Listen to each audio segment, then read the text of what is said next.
नमस्कार साथियों, आप सभी का स्वागत है। आज हम दक्षता आधारित शिक्षा और सीखने के प्रतिफलों पर चर्चा करेंगे। जैसा कि आप सभी जानते हैं कि हाल ही में नई शिक्षा नीति जारी की गई है और उसके बाद भारत सरकार द्वारा FLN मिशन निपुण भारत की शुरुआत की गई है। निपुण भारत के दिशा निर्देशों के अनुसार FLN मिशन को प्राप्त करने के लिए दक्षता आधारित शिक्षा और सीखने के प्रतिफलों की ओर बढ़ने की सिफारिश की गई है। जब दक्षता आधारित शिक्षा की बात आती है तो माता पिता और शिक्षकों के मन में कई सवाल उठते हैं कि आखिर दक्षता आधारित शिक्षा है क्या, और इन्हीं प्रश्नों के उत्तर देने के लिए आज हम यहाँ पर इकट्ठा हुए हैं। और मेरे साथ हैं श्रीमती ज्योति कांत प्रसाद, नमस्कार, जो IIT नर्सरी स्कूल की हेड मिस्ट्रेस हैं, और साथ ही दादी भी हैं जिनके बच्चे नर्सरी स्कूल में हैं। और मेरे साथ हैं श्रीमती स्वाति, जो IIT नर्सरी स्कूल में टीचर हैं और ये भी एक मदर हैं जिनके बच्चे नर्सरी स्कूल और कक्षा 1 में हैं। तो इनके बहुत सारे प्रश्न हैं जिनके आज हम उत्तर देंगे। तो सबसे पहले हम आपके प्रश्न से शुरू। मैडम, मैं ये जानना चाहूँगी कि वर्तमान समय में जो शिक्षा प्रणाली चल रही है उसको छोड़कर हमें ये दक्षता आधारित जो शिक्षा प्रणाली है इसकी तरफ बढ़ने की आखिर ज़रूरत क्या है? ये आपका बहुत ही अच्छा प्रश्न है। हम आज देखते हैं कि जब भी बच्चे विद्यालय में आते हैं तो उनके घर की परिस्थिति, उनके घर का माहौल फ़र्क होता है।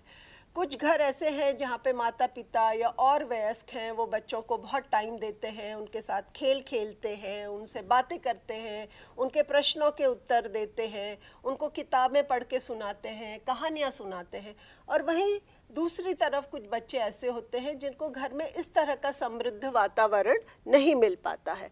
लेकिन जब ये दोनों तरह के बच्चे स्कूल में आते हैं तो उनका जो रेडीनेस है, जो उनका तत्परता का स्तर है, वो भिन्न होता है। लेकिन हम सारे बच्चों को एक ही नज़रिए से देखते हैं, हम उनको एक समान शिक्षा देते हैं और ज़्यादातर ये शिक्षा पाठ्य पुस्तकों पर आधारित होती है। और हम जो एग्ज़ाम होते हैं, जो छमाही और सालाना इम्तिहान बच्चों को देना पड़ता है, तो हम ये अपेक्षा करते हैं कि हर बच्चा जो क्लास में आ रहा है वो एक ही तरह से सीखे। तो हम बच्चे का जो परिवेश है, जो भिन्न वातावरण है, उसको हम ध्यान में नहीं रखते हैं। पर मैडम, मैं देखती हूँ जैसे एक ही क्लास में बच्चे हैं लेकिन उन बच्चों की आयु में कम से कम किसी में 5-6 महीने का अंतर होता है। कोई एक बच्चा दूसरे बच्चे से 9 महीने छोटा है या दूसरा बच्चा 6 महीने बड़ा है। आप बिल्कुल ठीक कह रही हैं। ये होता है कि जब हम, इसीलिए हमने कहा कि बच्चों की आवश्यकताएं हैं वो भिन्न भिन्न हैं। जैसे कि आपने कहा कि एक कक्षा में 12 महीनों का अंतर हो सकता है। तो जो बच्चे छोटे हैं और बड़े हैं उनकी आवश्यकताएं भी अलग होंगी। जिस तरह का घर का परिवेश है उसके अनुसार उनकी आवश्यकताएं वो भी हम देखते हैं कि जैसे जिस बच्चे को घर में ज़्यादा सीखने का अवसर मिलता है, सीखने का वातावरण मिलता है, तो उन बच्चों के जो कॉन्सेप्ट हैं, स्किल हैं, ज़्यादा डेवलप हो चुके होते हैं। हाँ बिल्कुल, आप और हम एक ही बात कर रहे हैं कि जब इस तरह से जब जो बच्चे हैं वो अलग अलग परिवेश से आते हैं, तो इसलिए हमको दक्षता आधारित शिक्षा की ओर जाने की ज़रूरत है। जिसका तात्पर्य यह है कि हम जो शिक्षण प्रणाली है उसको बच्चे के तत्परता के अनुसार, जो उसका रेडीनेस लेवल है, उसके साथ हम बच्चे को एक्सपीरियंसेस देते हैं। और जैसे जैसे बच्चा वो दक्षताएं प्राप्त करता जाता है वो आगे बढ़ता जाता है।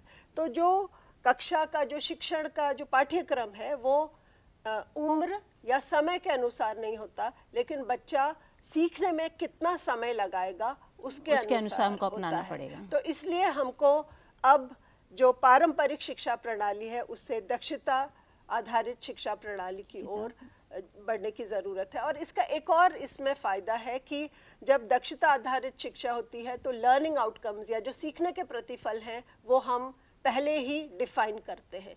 तो जो अभिभावक हैं, जो टीचर हैं और जो बच्चे हैं, तीनों को पता रहता है कि बच्चे से क्या अपेक्षा की जा रही है, वो क्या सीखेगा, और उसी तरह से वो बच्चे की सीखने में मदद कर सकते हैं। अब हम आपका प्रश्न ले सकते हैं। जी मैम ये पूछना चाहती हूँ कि दक्षता आधारित शिक्षा और सीखने के प्रतिफल में क्या अंतर है?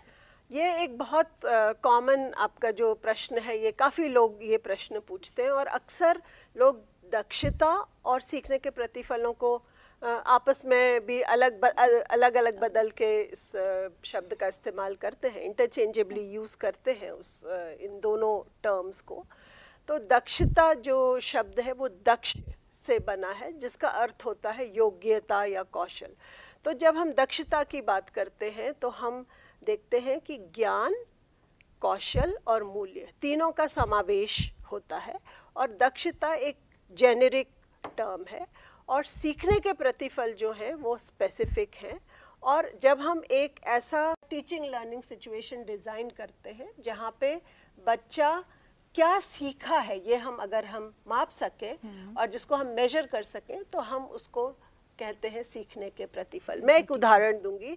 अगर हम ये कहें कि बच्चे रंगों की पहचान कर सकता है तो ये दक्षता हो गई। और अगर मैं ये कहूँ कि बच्चा 4 रंगों में फ़र्क कर सकता है और दिए गए वस्तुओं को रंगों के अनुसार लगा सकता है, तो वो सीखने के प्रतिफल हो गए।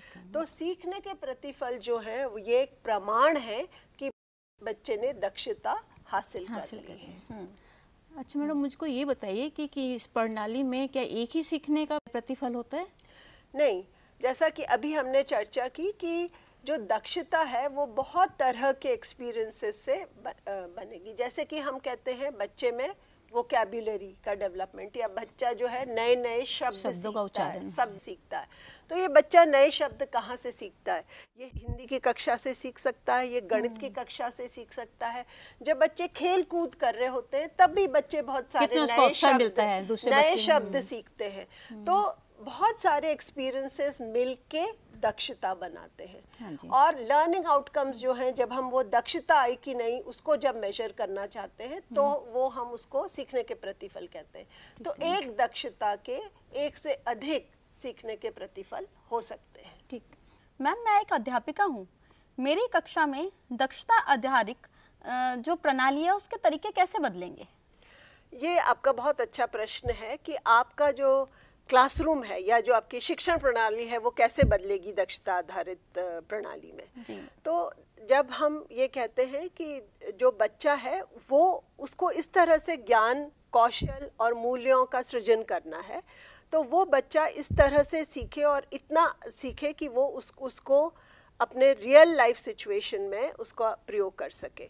तो हमको कक्षा का माहौल इस तरह का तैयार करना होगा जिसमें बच्चों को बहुत सारे प्रश्न पूछने के, अनुभव करने के, एक्सपेरिमेंट करने के, चीज़ों को हाथ से खेल के मैनिपुलेट करने के हम अवसर प्रदान करें। बच्चे बहुत सारे सवाल पूछ सकें, बहुत सारी बातचीत कर सकें, रोल प्ले, ड्रामा और इस तरह के बहुत सारी हम शिक्षा प्रणाली अपनाएं जिसमें बच्चे अपने ज्ञान का स्वयं सृजन कर सकें।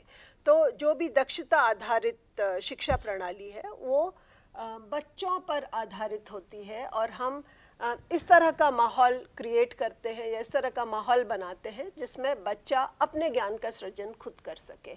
और टीचर जो है इसमें एक फैसिलिटेटर जैसे हम देखते हैं, जो कि बच्चे को उसकी आवश्यकता के अनुसार प्रोत्साहन दे सके और मदद कर सके। हाँ जी। तो मैम, क्या सीखने के प्रतिफल हमारी पाठ्य पुस्तक पर आधारित है? नहीं, पाठ्य पुस्तक एक संदर्भ सामग्री है, पर जैसा हमने पहले कहा कि अगर आपने बच्चों को पेड़ पौधे के बारे में बताना है तो आप बच्चों को एक फील्ड ट्रिप पे ले जा सकते हैं, एक गार्डन पे ले जा सकते हैं। बच्चों से कह सकते हैं कि अपने घर के आसपास मिलने वाले पौधे, फूल क्लासरूम में लेके आएं, उस पे चर्चा की जा सकती है और आप कुछ तरह के मॉडल जैसे दिखा सकते हैं। तो पाठ्य पुस्तक एक संदर्भ सामग्री है, पर जैसा हमने कहा कि हमको एक ऐसा शिक्षण प्रणाली देनी है जिसमें बच्चा बहुत इन्वॉल्व होकर अपने ज्ञान का सृजन कर सके, अपना खुद नॉलेज कंस्ट्रक्शन कर सके। तो उस तरह से हमको बहुत तरह के जो शिक्षण प्रणालियां हैं उनको हमको इस्तेमाल करने की ज़रूरत है। तो पाठ्य पुस्तक उनमें से एक संदर्भ सामग्री मुझको लगता है कि मैडम इसमें बच्चे ज़्यादा रुचि भी लेंगे। हाँ बिल्कुल, वो इस तरीके से अपना जो सिखाने का जो तरीका है इसमें बच्चों को ज़्यादा मनोरंजन भी होगा और बच्चे ज़्यादा रुचि भी लेंगे इसमें। बच्चे तभी सीखते हैं जब उन्हें मजा आए, रुचि के अनुसार उनकी क्रिया करवाई जाए तो। बिल्कुल बिल्कुल, आपने ठीक कहा। अच्छा मैडम, जैसे आजकल जो हम बच्चों का आकलन करते हैं स्कूलों में, तो क्लास के सभी बच्चों के लिए एक ही तरीका अपनाते हैं हैं, लेकिन इस नीति में हमारा आकलन करने का तरीका क्या होगा?